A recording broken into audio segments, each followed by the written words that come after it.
मैंने भी वो स्टेटमेंट देखा जो मुख्यमंत्री जी के विशेष सलाहकार, क्या नाम है उनका, उन्होंने जो स्टेटमेंट दिया है वो बड़ा आश्चर्यजनक है।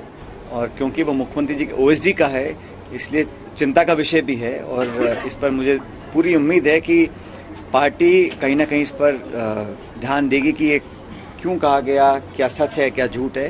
लेकिन ये ऐसा बोला इन्होंने, ये अपने आप में मैं समझता हूँ बड़ा चिंता का विषय है। कल मतगणना हुई और विधानसभा क्षेत्र से अच्छा बहुमत लेके पब्लिक ने, मतदाताओं ने आशीर्वाद दिया है। तो आज मैं सभी कार्यकर्ताओं का धन्यवाद करने के लिए क्षेत्र में हूँ और सभी मतदाताओं का मैंने बहुत आभार व्यक्त किया है कि इतना असीम प्रेम और आशीर्वाद मुझे मिला। एक भारी बहुमत के साथ कांग्रेस पार्टी की जीत हुई। तो सभी लोगों ने जो कई हफ्तों तक दिन रात मेहनत करी, हमारे कार्यकर्ताओं ने, लोगों ने, आमजन ने, उन सबका मैंने आभार व्यक्त किया है, उनको धन्यवाद ज्ञापित किया है और इस बात का आश्वासन उनको दिया है कि विकास की जो हमने शुरुआत करी है 5 साल पहले, उसमें कमी नहीं आने देंगे और पूरी लगन से, पूरी ताकत से, पूरी शिद्दत से, पूरी ईमानदारी से जो विकास का काम हमने चालू किया है उसको बिना रोक टोक अगले 5 साल तक चालू करते रहेंगे। जो परिणाम आए वो उसमें हमारी सरकार नहीं बन पाई और जिस परंपरा को तोड़ने के लिए हम लोगों ने बहुत मेहनत करी और हर कोशिश करने के बावजूद भी हम कामयाब नहीं हो सके, निश्चित रूप से ये चिंता का विषय है।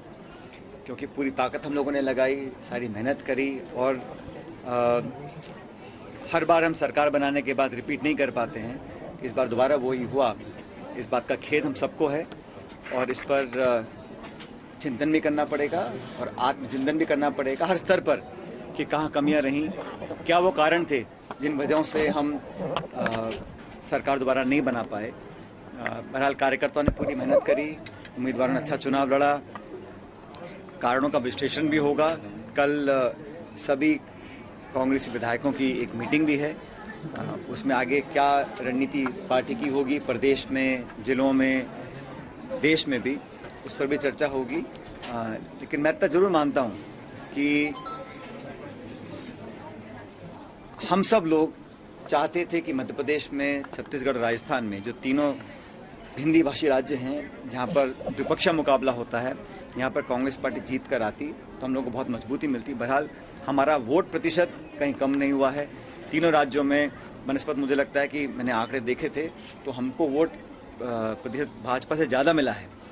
अन्य कारणों से हम लोग सरकार नहीं बना पाए और सरकार रिपीट करना हम सबका उद्देश्य था।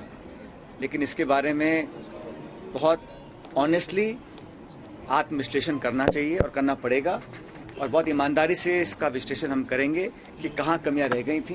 क्योंकि आने वाले समय में लोकसभा के चुनाव में 5 महीने के बाद वो बड़ी चुनौती जैसी सामने है और इसमें पूरे प्रचार में खड़गे साहब हों, प्रियंका जी हों, राहुल जी हों, हर प्रदेश में वो गए, पूरी ताकत के साथ काम भी किया, फिर भी हम सरकार नहीं बना पाए।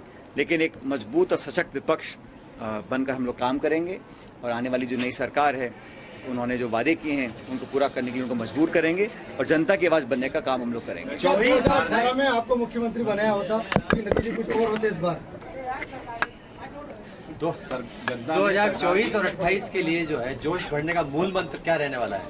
ये देखो, हमको वापस जनता के बीच जाना पड़ेगा और वो जनता की कसौटी पर खरा उतरने के लिए हम लोगों को क्या रणनीति बनानी है, क्या संदेश देना है, कौन संदेश वो देगा, कैसे जनता तक पहुंचाना है, कार्यकर्ताओं में किस प्रकार हम ऊर्जा का संचार दोबारा करेंगे। समय बहुत कम है, इसलिए अभी बहुत जल्द हम लोगों को इस पर चर्चा करनी होगी और मुझे जो भी कुछ कहना है, बताना है पार्टी प्लेटफॉर्म पर, उस बात को मैं रखूंगा, चाहे वो दिल्ली हो चाहे जयपुर। ओएसडी जो है, सीएम के ओएसडी ने बड़ा आरोप लगाया है कि गहलोत साहब नहीं चाहते थे सरकार बने, उन्होंने कमियां रखी। को जिम्मेदार ठहराया उन्होंने? मैंने भी वो स्टेटमेंट देखा जो मुख्यमंत्री जी के विशेष सलाहकार, क्या नाम है उनका, उन्होंने जो स्टेटमेंट दिया है वो बड़ा आश्चर्यजनक है और क्योंकि वो मुख्यमंत्री जी के ओएसडी का है इसलिए चिंता का विषय भी है और इस पर मुझे पूरी उम्मीद है कि पार्टी कहीं ना कहीं इस पर ध्यान देगी कि ये क्यों कहा गया, क्या सच है क्या झूठ है, लेकिन ये ऐसा बोला इन्होंने, ये अपने आप में मैं समझता हूँ एक बड़ा चिंता का विषय है। क्या संगठन है कि एक बार राज बदलने का रिवाज नहीं? क्या संगठन के अंदर और टिकटों में नए चेहरों को लाया जाता है तो उसका फायदा? ये सारी बातें विश्लेषण की हैं, आपने ये बात आप नियंत्रण करेंगे। मैंने जो कहा था वो मेरे पार्टी प्लेटफॉर्म पे कहा था, आगे मुझे जो कहना है मैं पार्टी प्लेटफॉर्म पे बोलूंगा। लेकिन आज हमारी जिम्मेदारी ये है कि जनता ने हमको विपक्ष बैठने का आदेश दिया है, उसका पूरा सम्मान हम लोग करते हैं। जनता जनार्दन है, उनका निर्णय अंतिम होता है। हम लोगों को विपक्ष बैठने की जिम्मेदारी दी है, हमने पहले भी इसको बखूबी निभाया है, भविष्य में निभाएंगे।